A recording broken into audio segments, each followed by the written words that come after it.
Hey everybody, I'm Carrie Tollefson, and I am so excited to bring you our fourth Stay in the Game Longer. We had Med Keflezighi kick it off. We had Sarah Hall. Then we had Tim O'Donnell. Now we have Heather Pech. And Heather, we are so excited to have you join us. Thank you for coming on the show. I'm excited to be here, Carrie. It's great.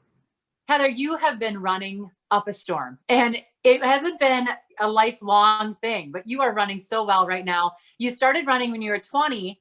But let's just say you are getting better as you get older. So let's just kind of dive right in. How did you get into this sport? And we're going to figure out how we continue to get better as we get older through you.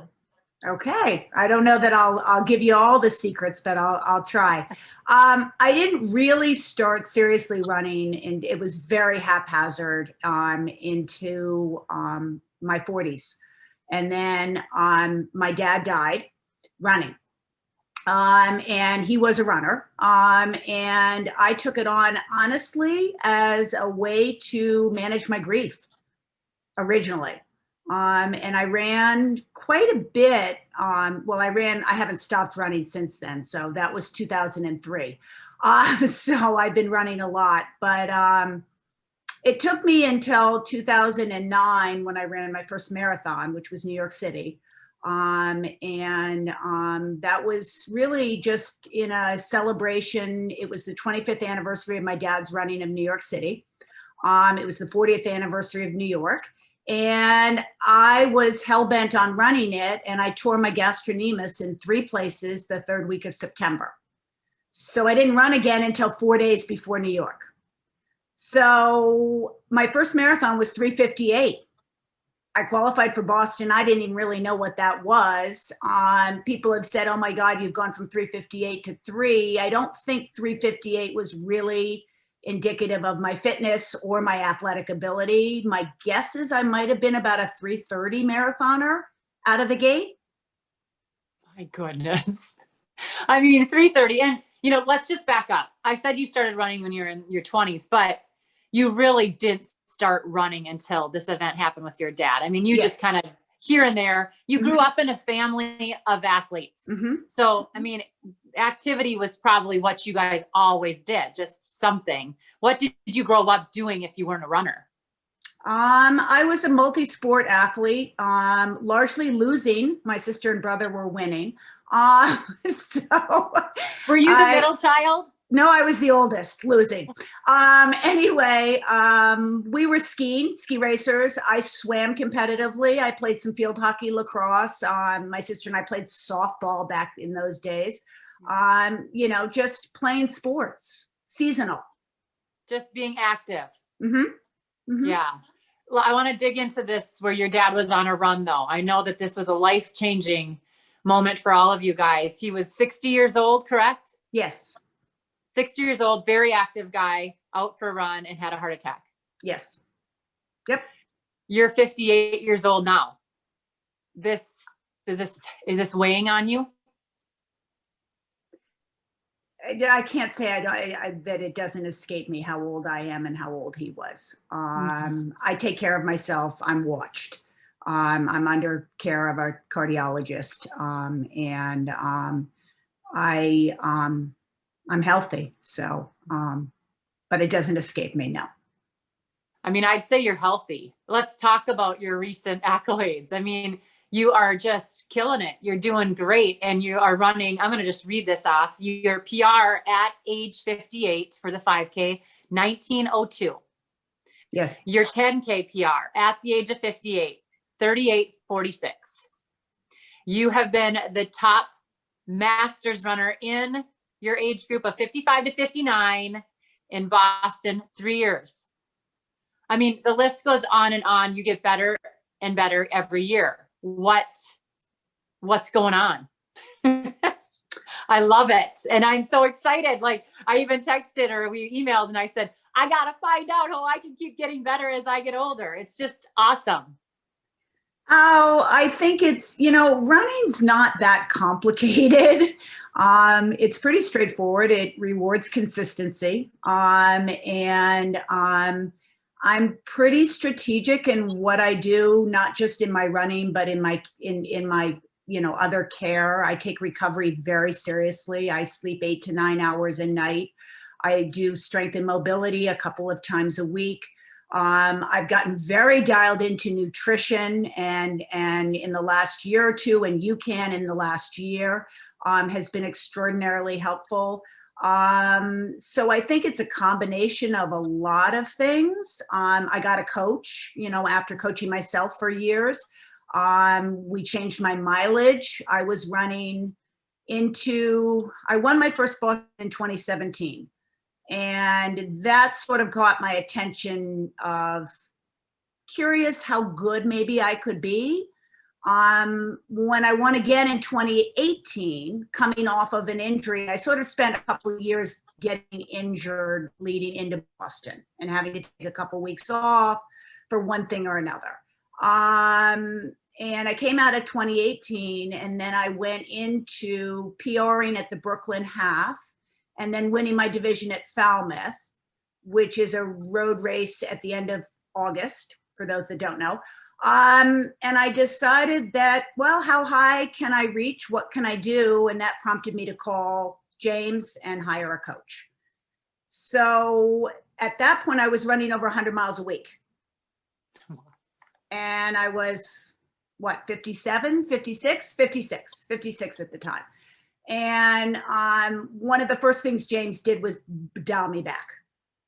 At the same time, within 3 weeks of, the end of Falmouth, hiring him, dialing me back a little bit, leading into, I was running Chicago that fall, I tore my hamstring.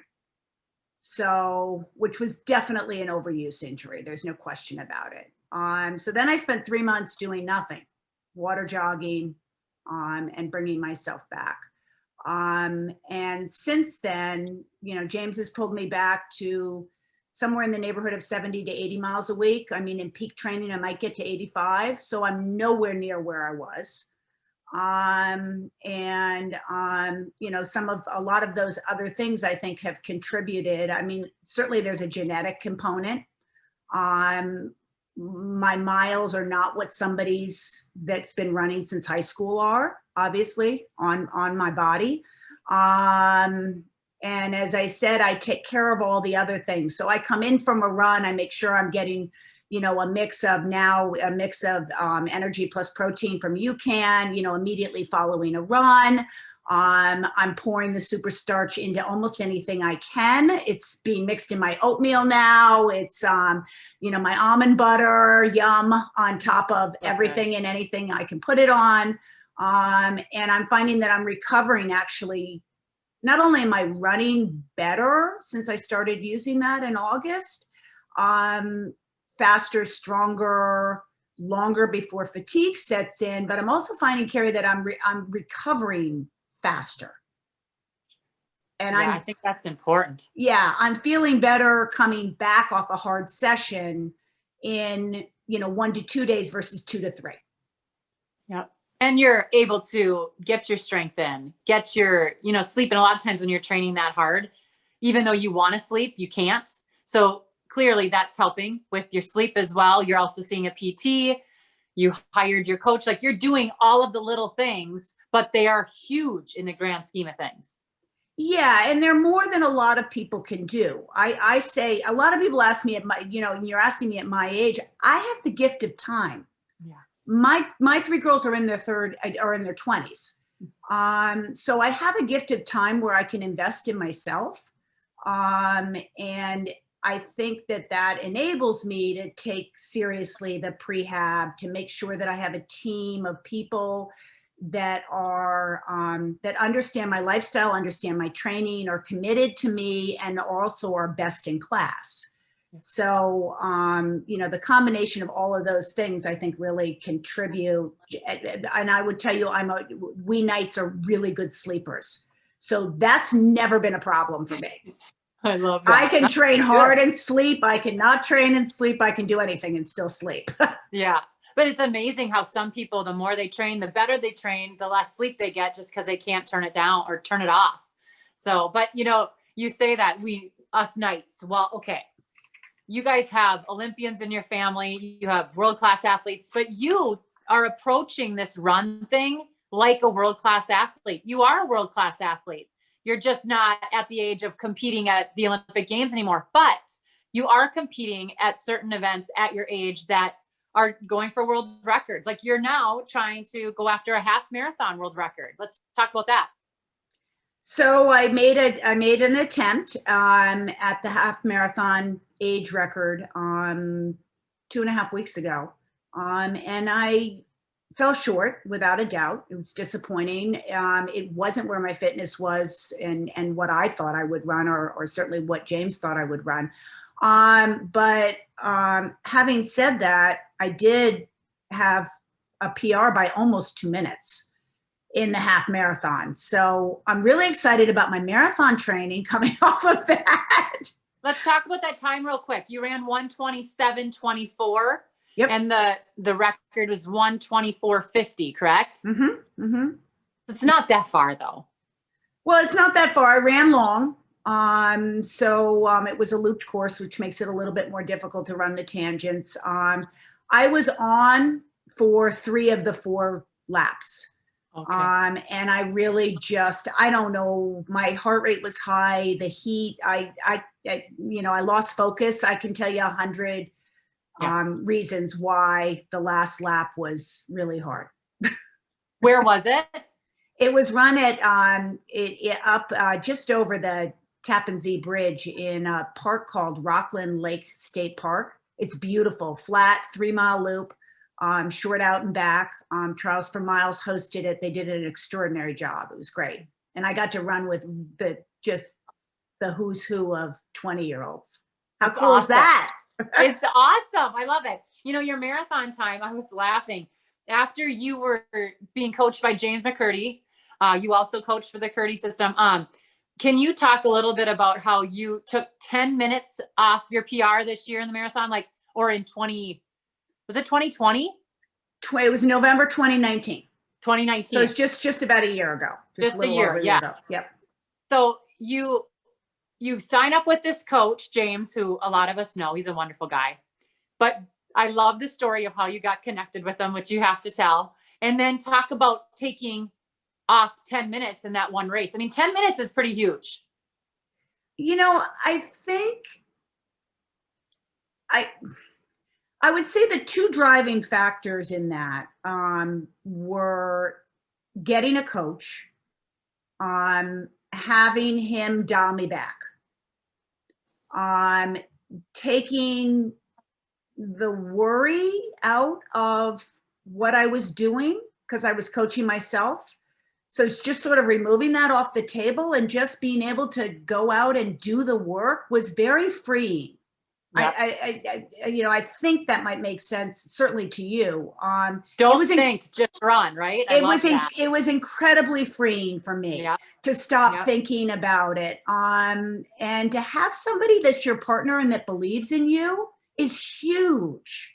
Yeah. So now it's not, something that you're, thinking about. You have somebody who believes in you, who's, a partner in that goal. And who sees things that even you don't see, which was really great. And I think the other thing was nutrition. Yeah. He and I worked really hard on getting calories in. I've struggled. And that's where I say UCAN has really been a game changer. But when I ran Indy, it was just merely, I'd maybe, Carrie, gotten in 3 gels in a marathon. Otherwise they'd come up. Yeah. And I got 750 calories in during Indy. That's a huge difference. Mm-hmm. And I think that was really the game changer for me there. Yeah. I love, though, reading about how you cross the finish line and you see James, you're excited, whatever, but then you throw up on him. And that's how the start of your relationship. I jumped into his arms and I threw up 5 times. I threw up all over the dude, like over and over again. If that doesn't give you confidence and trust between the two of you, I don't know what does. Yeah. Yeah. That's pretty cool. He's a fun guy. I mean, he's got a lot of elite athletes. Obviously, you're one of them. but has a huge base. And you also coach through the McKirdy training systems, right? Yes, I do. Yep. So how can people find you if they're like, I want a little bit of this, like in my ear every week? Well, they can find me at McKirdy Trained, and I'm one of the coaches there. I have a group. I have half my athletes are actually right here, Carrie, in the area, and the other half are spread out around the country. And then I also privately coach some high school, collegiate, kids that are in the area as well, mostly. In Connecticut where you live. Yeah. Let's talk about why you are so driven. I mean, you worked for Ralph Lauren for years, and now, like you said, you're done now. You have 3 grown children. Obviously you're driven in your career. Now you're driven in running and motherhood and everything else. What is it about you and your family, obviously, do you think that has given you that oomph to get after life and to be successful at whatever you try at? I think that, listen, we're uber competitive. You should see us around a table. It's not pretty. It's, are you born with it? I believe you are. Is it nurtured? It certainly was, as well. So type A, driven to sort of, and not sort of, to succeed. I just really, it's a lot of fun in life to be your best and to do your best and to figure out how good you can be. And that's a broad term, how good I can be versus how good an athlete of mine can be, how good you can be, are all different things. But if we're striving to be our best, and more of us are doing that, well, what a great thing is that. So I take every day, every workout, not an easy run. I go out and run easy and have a good time, but when I'm racing or when I'm in a quality session or athletes of mine are in a quality session, my expectation is high for myself and for them. Yeah. And I don't ask more than giving me your best. And I don't really ask, well, I do ask more of myself sometimes. I'm kidding if I don't, but I like to think I ask for the best on the day. Can you talk a little bit about your career? For me as an athlete, I'm always in my running gear, but when I saw that you worked at Ralph Lauren in fashion for 28 years, that's pretty awesome. You must know all the ins and outs of what we should be wearing. Well, I'm still a fashionista at heart. Yeah. I get dressed to run. No question about it. I used to lay my outfits out years ago, and I still do that with my running clothes. So kind of crazy, but I love the mix of, I have fun with fashion. I also like the mix of color, and I think it makes you feel good. I really do believe that. And fabric and function. There's a lot I could say about sport that's fun. And also safe. Reflective gear, and I just got a great new vest that's so cool looking and flashy, all lights and, all of that kind of stuff. So it's all, the innovation of what's happening makes it fun. The color makes it fun. There are brands out there that are doing really cool stuff, not just as a company and what they're doing, but also in product. I love lightweight wool. I'm a huge fan. And I love the brand. I love Tracksmith. I love New Balance. I love Rabbit, Oiselle, and I love their stories. They have great stories, these companies. So, as a brand builder, from my past, I love to watch what they're doing, and some of them are really doing it well. Yeah, it's so cool. All the different stories, the different backgrounds, the running community in itself. And that's the next thing I want to talk to you about. What do people think, or what do they say to you when they meet you and they know that you are just running so fast and loving it as you get older? What do people say to me? Yeah. Are they in awe that you can run this fast? Because you're very fast. I think, I don't know if you understand that. there's a couple ladies out there that are also very, very fast that I have great respect for. So that's the key thing though. You said there's a couple. I mean, a lot of people the sport is we're evolving a little bit more where older athletes are starting to come out and race a little harder and devoting time like you are. But there's been this certain time, I think, in a lot of athletes' lives where we sort of forget about it or we move away from it and we think we're done because we're older. You're defying those odds. Yeah, but that's no fun to think you're done. So exactly. You're not done. None of us are done. I refuse to think that way. Is my best still in front of me? I'm going to find out. I hope so. But who knows? I have this sort of hourglass. I talk to James about it all the time, and the sand is starting to pour. But we're trying to defy those odds. There's people who love my story, and come up to me, and it's great. There are people who want to know, what's in the Kool-Aid. What am I doing? Which I say, you can, what are you doing? And I'll tell anybody who'll listen to me about that. As I said, I have great support. I have a great team of people that I think are the best, best of class. And there are also people that are intimidated by me. But I've also experienced that all my life, in my career, I experienced it as well. So it's, some people really want you to succeed. Some people aren't that excited by that. And I think those people you got to let go of.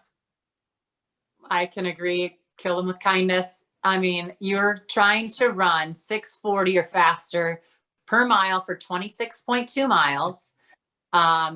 When do you think you're going to be able to do this marathon, break the 3-hour mark, and show all those people that don't want to be, right in your corner, who's boss?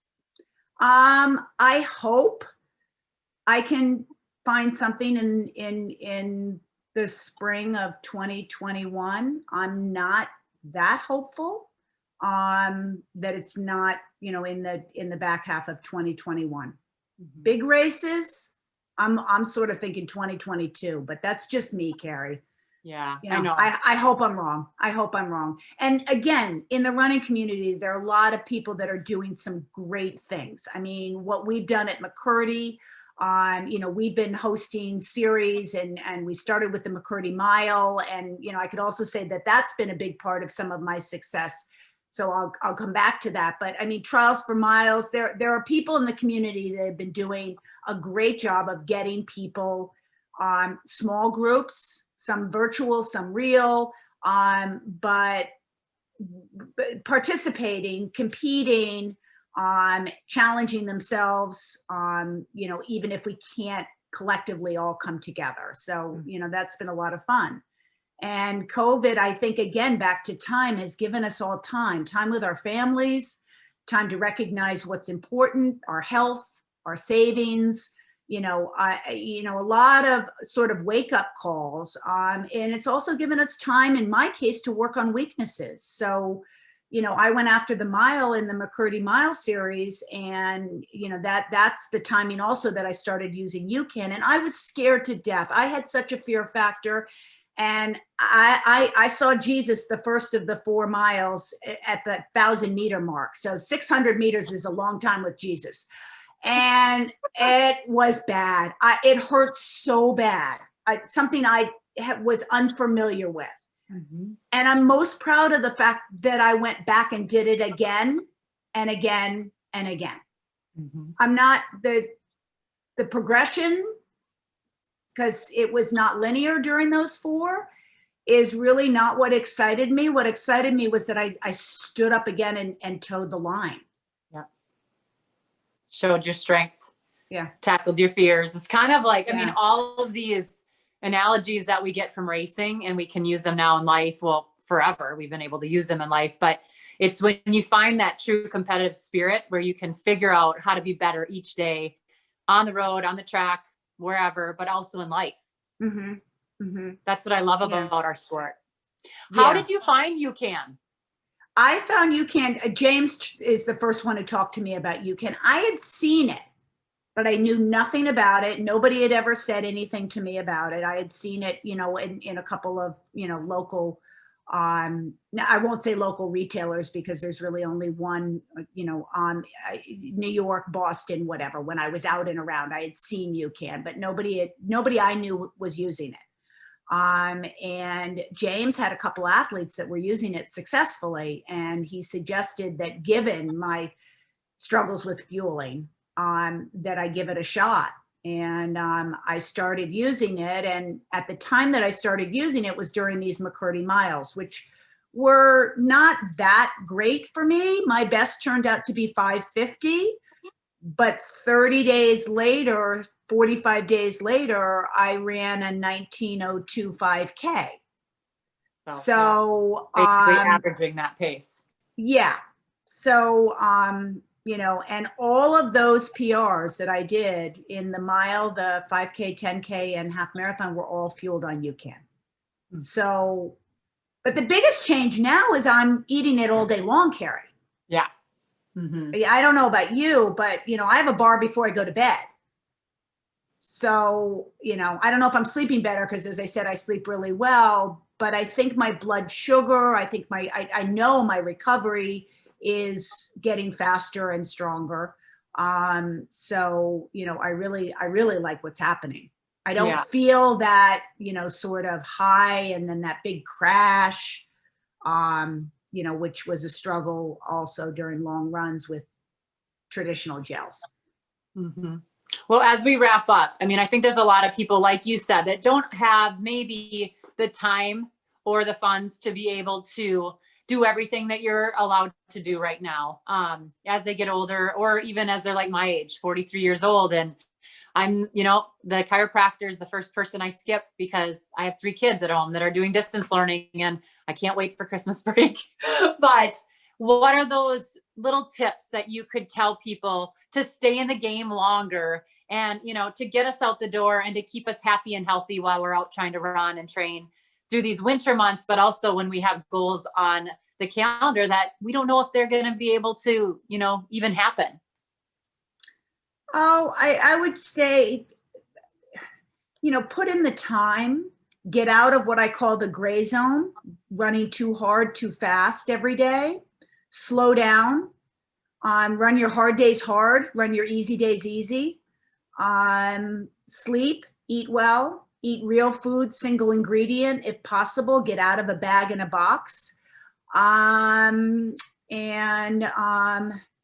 Strength training, some of the things I do don't cost money. Strength and mobility, I can't tell you how many times, Carrie, I go out for a run. If I go with people, I train mostly myself, but if I go with people, nobody does dynamics, nobody does striders, nobody does hill repeats.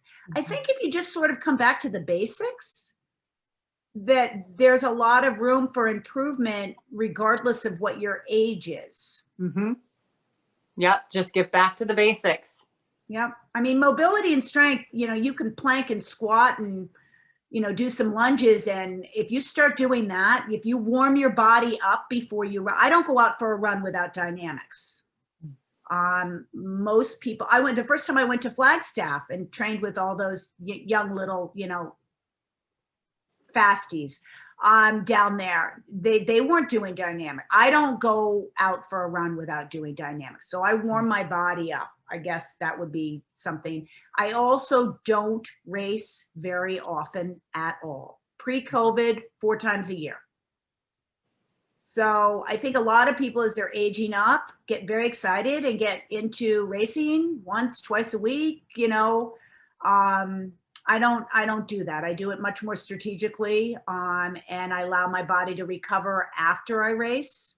And so I think that that's also a point of differentiation. Having purpose. I like it.